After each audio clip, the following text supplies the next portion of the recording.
An overview of biblical Calvinism in 60 seconds.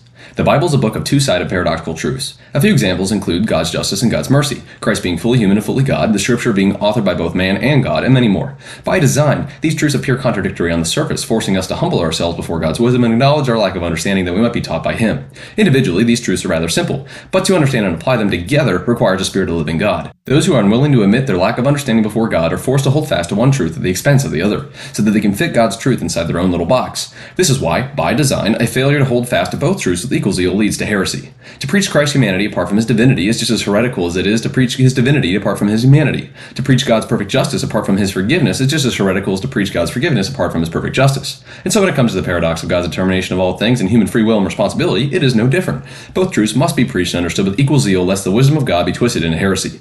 Hyper-Calvinists preach God's sovereignty at the expense of human free will and responsibility. Libertarians preach free will and responsibility at the expense of God's sovereignty. But biblical Calvinists preach both.